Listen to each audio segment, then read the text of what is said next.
E aí pessoal, sejam bem-vindos a mais um vídeo aqui no canal SE em Foco. Meu nome é Luan, eu sou engenheiro eletricista e hoje a gente vai falar um pouco sobre os transformadores de potência. A gente vai abordar um pouco as características elétricas de transformadores, né? Eu acho que já chegou a hora da gente começar a falar um pouco mais de transformadores. A gente tem vídeo sobre todos os equipamentos, tem algum de transformador também, mas hoje a gente vai fazer esse vídeo específico para falar das características elétricas dos transformadores de potência. Então, se você gosta desse tipo de conteúdo e quer receber mais conteúdos sobre subestações, já se inscreve aí no canal. Também segue a gente no Instagram para você receber todo o conteúdo disponibilizado aqui pelo canal. E também não deixa de curtir esse vídeo para que esse vídeo possa chegar a mais pessoas e mais pessoas possam aprender cada vez mais sobre subestações. Beleza? Então, bora para o vídeo.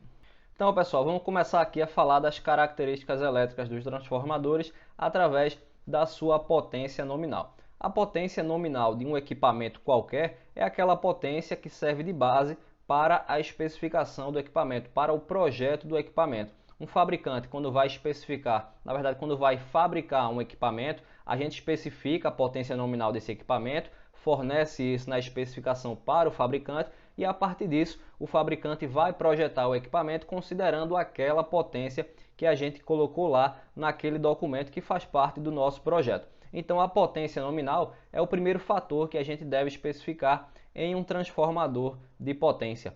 E aí o transformador, né, por ser um elemento que tem vários enrolamentos, né, geralmente os transformadores têm 2 enrolamentos, mas o transformador pode ter 3 enrolamentos ou até mais. Então cada enrolamento deve ter a sua potência nominal especificada, tá? Então sempre que você for especificar um transformador de potência, você vai especificar a potência de cada enrolamento. Se o transformador tiver 2 enrolamentos, basta você especificar a potência nominal, porque essa potência vai servir, obviamente, para os 2 enrolamentos, né? Já que a potência que entra de um lado, necessariamente, né, tirando-se as perdas, obviamente, ela vai sair do outro lado. Mas quando o transformador tem 3 enrolamentos, por exemplo, essa potência vai entrar pelo primário, você vai ter uma parcela de potência que vai para o terciário, né? O terciário geralmente é um enrolamento com a potência um pouco menor, e o restante da potência, né, quase que a maioria da potência vai sair pelo enrolamento secundário. Então você precisa especificar isso para cada enrolamento. E um transformador que tem estágios de ventilação, ele tem degraus também de potência, né? Dependendo da ventilação do transformador, naquela ventilação forçada, esse transformador, essa potência que o transformador suporta, ela vai aumentando. E a potência nominal do transformador é sempre a maior potência no maior estágio de ventilação. Aqui eu peguei um trecho de uma placa de um equipamento, tá? Aqui embaixo a gente pode ver aqui, ó, um enrolamento de AT, um enrolamento de BT e um enrolamento terciário. Então esse transformador é um transformador de 3 enrolamentos, né? Transformadores de parques eólicos têm muito essa característica de utilizar o terciário para a alimentação do serviço auxiliar. Então esse transformador tem 3 enrolamentos. A gente vê aqui que para cada enrolamento está especificada a sua potência nominal. A potência do terciário é uma potência muito menor, porque isso aqui basicamente vai alimentar cargas de iluminação, relés de proteção, cargas auxiliares. Já o enrolamento de alta potência, ele tem aquela maior potência, né, do transformador de força. E esse transformador aqui, a gente pode ver que ele tem 3 estágios de ventilação, porque ele é um transformador 80 MVA, né, ou 80.000 kVA, como está aqui, ó, na placa dele, 80.000 kVA, 100.000 kVA, 120.000 kVA. Então a gente vê que são 3 estágios de ventilação, o que dá 3 estágios de potência diferente, mas a potência nominal desse equipamento, como a gente comentou anteriormente, vai ser 120.000 kVA. Então essa é a potência nominal do equipamento. Dando sequência às características elétricas, agora a gente vai chegando aqui na tensão e frequência nominais desse equipamento. Obviamente o transformador é um equipamento, né, que transforma essa energia do primário para o secundário, terciário ou quantos enrolamentos tiverem, e aí vai ter essa regulação de tensão. Se o transformador é elevador, vai entrar uma tensão mais baixa e sair uma tensão mais elevada. Se esse transformador é abaixador, vai entrar uma tensão mais elevada e vai sair uma tensão inferior. Então esse transformador, né, é um equipamento que regula a tensão e obviamente para cada enrolamento a gente vai precisar especificar a sua tensão nominal. Então Um transformador de distribuição, muitas vezes, né, que está na rede primária aí da distribuidora, que atende nossas casas, tem um transformador com a tensão nominal primária 13,8 kV e a secundária 380, às vezes 220, isso entre fase e fase. Sempre que a gente especificar um equipamento no sistema de potência, né, num sistema trifásico, essa tensão que a gente vai especificar é a tensão fase e fase.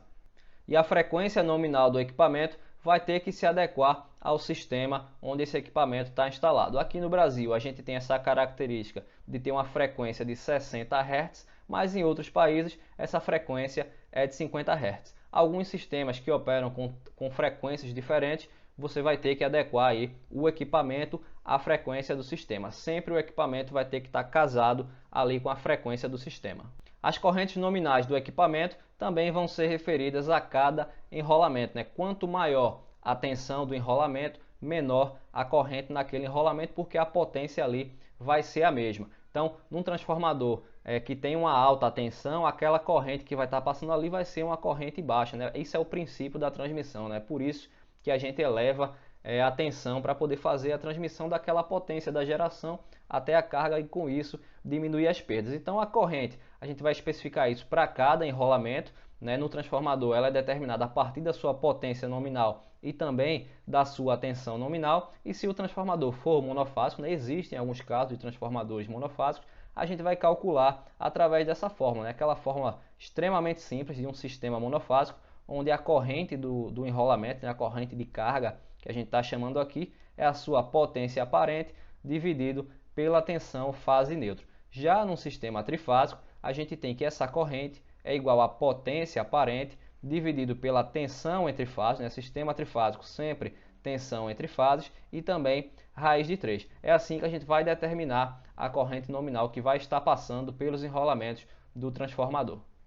O carregamento de um transformador vai depender muito daquela instalação onde o transformador está inserido, né? Se é um transformador de transmissão, ele tem uma característica. Se é um transformador de distribuição, tem uma outra característica. Se é um transformador de uma indústria, né, de uma carga final, um consumidor final, também tem um perfil de carga completamente diferente, tá? Então é importante a gente entender aquela instalação onde a gente está colocando aquele transformador antes da gente especificar esse transformador, porque dependendo de onde ele estiver instalado, e aí eu coloquei um exemplo aqui bem claro, um exemplo específico para transformadores que estão na rede básica, ou seja, aquele sistema 230 kV, né, e tensões superiores, né, aquela parte do sistema elétrico que é ali operada pelo ONS, que é o que a gente chama de rede básica, o sistema todo interligado.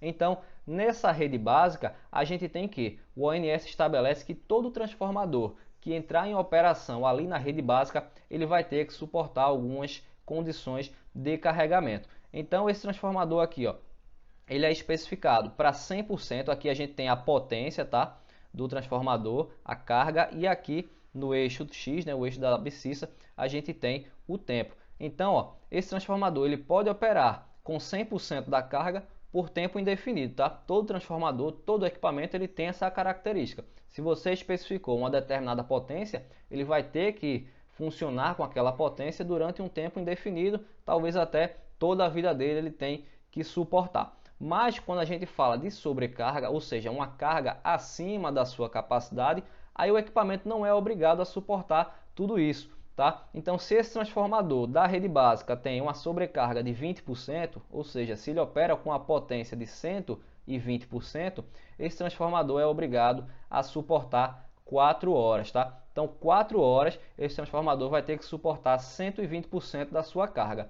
E se esse transformador tiver uma sobrecarga ali de 40%, ou seja, você estiver aplicando 140% da potência desse equipamento, esse equipamento é obrigado a suportar durante meia hora. Então, todo transformador da rede básica, ele vai ter que atender essas características. Então, sempre que você for especificar um transformador, um equipamento, é importante que você conheça o sistema onde ele está inserido para conhecer o perfil de carga e também as condições de carregamento, tá? Dependendo da empresa, tá? Dependendo da transmissora, da distribuidora, do sistema, né? Que já que a gente está falando aqui da rede básica, existem normas específicas que determinam o carregamento do transformador, além da norma específica do próprio equipamento. Então, sempre observar normas específicas para as condições de carregamento do transformador.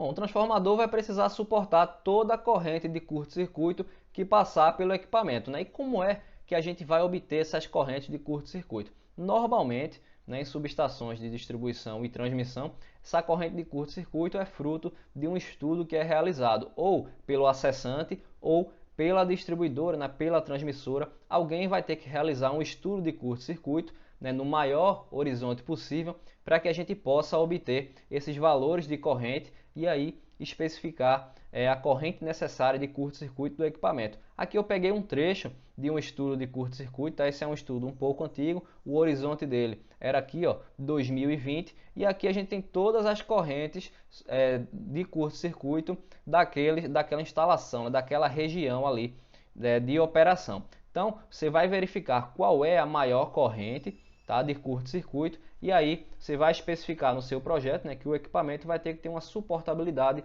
superior à maior corrente de curto-circuito naquele sistema. Quanto às sobretensões do sistema, eu já falei isso no vídeo do transformador de corrente, já falei no vídeo do TP, já falei no vídeo de todos os equipamentos essa questão das sobretensões suportáveis, porque é uma coisa muito importante que a gente entenda bem.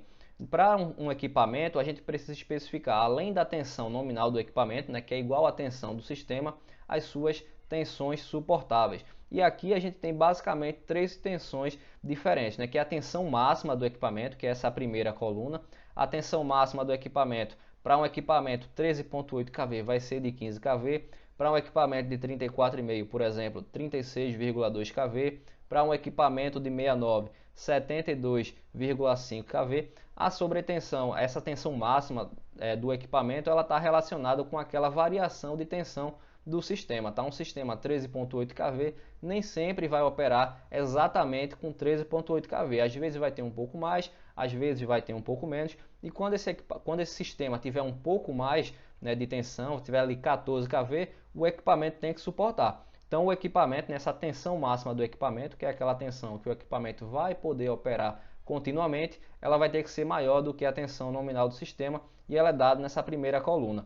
E associada a essa tensão máxima do equipamento, a gente tem a tensão nominal de impulso atmosférico, né, que o equipamento tem que suportar, e também a sobretensão máxima, a frequência industrial que o equipamento suporta durante 1 minuto. Então, para cada equipamento desse, a gente vai ter aí uma sobretensão associada que a gente deve conhecer e deve inserir na especificação do equipamento para que o fabricante possa fabricar esse equipamento, né, produzir um equipamento que atenda às especificações necessárias do sistema. Todo transformador tem uma impedância percentual, né, que basicamente é uma impedância MPU que você pode referir tanto para o primário, quanto para o secundário, quanto para o terciário, e aí você vai obter exatamente qual é a impedância do transformador. Então aqui a gente tem essa tabela, né, que é uma tabela da norma, uma tabela onde a gente relaciona a potência do transformador com a impedância mínima de curto-circuito. Isso aqui não é a impedância exata, tá? É apenas uma impedância mínima. A impedância exata vai depender aí do seu estudo, da sua especificação. Mas a gente tem aqui, ó, para transformadores pequenos até 630 kV, a impedância mínima de curto-circuito é de 4%. A gente não pode baixar demais a impedância do transformador, tá? Porque senão você vai ter um problema com as correntes de curto-circuito, né? Se você baixa muito a impedância, a corrente de curto-circuito ela tende a subir muito, tá? E se a gente sobe demais, a corrente fica muito baixa e aí também tem questão de proteção. Então por isso a gente tem que equilibrar, e a norma ela baliza um pouco aí a escolha da impedância de curto-circuito do equipamento. Então a gente tem essa tabela aqui que pode ser usada como referência. Já em relação à ligação, desenrolamentos, a gente tem basicamente que o transformador pode ser ligado em estrela, em delta ou em zigue-zague, né? A gente tem essas duas ligações mais comuns, né? A ligação em estrela e em delta. Quase todo transformador ele é delta no primário, Y no secundário ou vice-versa. E tem também a ligação em zigue-zague, que essa ligação é mais específica para transformadores de aterramento, né, porque ela tem um melhor desempenho em relação à corrente de sequência zero, né, quando o sistema está desbalanceado, existe a circulação de corrente de sequência zero, e a ligação em zigue-zague ela tem ótimas características para a circulação desse tipo de corrente. E a ligação dos transformadores em Y, em delta, né, a forma com que as bobinas, os enrolamentos são ligados, vão dar origem a uma defasagem angular entre o enrolamento primário e o enrolamento secundário e também em relação aos outros enrolamentos. Então, sempre que a gente tem um transformador, a gente tem esse descasamento, na verdade essa defasagem entre os enrolamentos. Então, tem aqui o exemplo, ó, um transformador DY5 é um transformador. É importante a gente entender essa notação, tá, pessoal? Quando o D é maiúsculo, tá? Quer dizer que é um enrolamento de alta, não necessariamente o primário, mas um enrolamento que tem a maior tensão. O Y minúsculo quer dizer que o enrolamento de baixa é ligado em Y. E o 5 quer dizer que o transformador tem essa defasagem que a gente vai ver agora no próximo slide, eu vou mostrar para vocês, mas isso aqui representa a defasagem do transformador. Então, basicamente a gente tem a letra maiúscula indica um enrolamento de alta, qual é a ligação, que no caso de ser um D, a ligação é em delta. O Y é que a ligação é Y, tá? Se isso aí tiver minúsculo, quer dizer que é um enrolamento de baixa e o número vai indicar a defasagem. E para entender essa defasagem entre os enrolamentos, a gente precisa entender o conceito de hora equivalente, né? Basicamente, a gente tem que o ponteiro dos minutos é fixo no 12, tá? Então, o ponteiro maior dos minutos é fixo no 12 e o ponteiro das horas ele é livre para andar pelo relógio. Então, essa numeração que está aqui no final, ela vai indicar qual é a defasagem, né? Quantos graus estão defasados as tensões primárias e secundárias. Então, basicamente, o que a gente tem é que a gente vai multiplicar a hora por 30, tá? Cada hora dessa vai ter 30 graus. Então, se você tiver aqui o número 5, quer dizer que você vai ter 5 vezes 30, ou seja, um total de 150 graus de defasagem entre o primário e o secundário. Se o transformador é DYN1, por exemplo, né? DYN1 quer dizer que a defasagem entre o primário e o secundário é de 1 vezes 30, ou seja, 30 graus. Se for 5, como eu falei, 150, se for 4, 120. Então, sempre esse número aqui, ele vai ser multiplicado por 30, tá? Então, esse é o conceito de hora equivalente, tá? Para cada hora, a gente multiplica isso por 30 graus e vai obter a defasagem entre o enrolamento primário e o enrolamento secundário. Então, aqui no grupo 1, basicamente, a gente tem os transformadores são ligados em YY, DD, ZZ, né? Ou seja, Y na alta, Y na baixa, delta na alta, delta na baixa, zigue-zague na alta, zigue-zague na baixa. E a defasagem resultante dessas ligações é de 0, 4 e 8, ou seja, 0 graus, 4 vezes 3, ou seja, 120 graus e também 240 graus. E aí, para cada grupo de ligação, o grupo 1, 2, 3 e 4, a gente tem ligações desses enrolamentos, tá? Ó, Y delta, delta Y, delta delta, vai depender muito do que você precisar.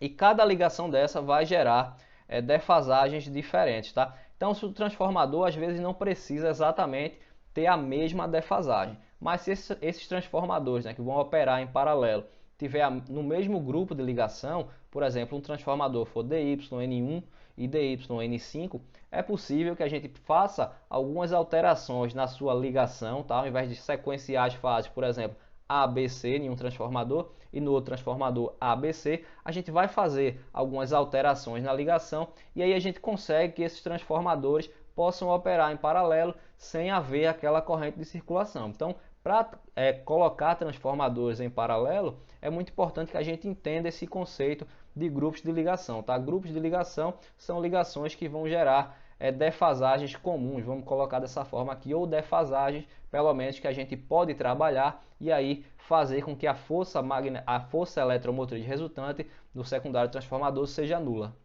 Beleza, pessoal? Espero que vocês tenham gostado do vídeo. Hoje a gente falou um pouco sobre as características elétricas do transformador. A gente abordou bastante coisa que a gente precisa entender para poder especificar esses transformadores. Se você sentiu falta de alguma coisa, de algum ponto necessário para a especificação desses transformadores, deixa aqui embaixo nos comentários que a gente pode fazer um vídeo específico. Se você ainda não é inscrito aqui no canal, se inscreve aqui no canal, também segue a gente no Instagram, pessoal. Estou sempre tirando dúvidas dos seguidores lá no Instagram. Então, você pode deixar suas dúvidas aqui nos comentários ou também mandar através do Instagram. Também não deixa de curtir esse vídeo para que mais pessoas possam aprender sobre transformadores e também sobre subestações elétricas. Eu vou ficando por aqui. Um grande abraço a todos e eu vejo você no próximo vídeo.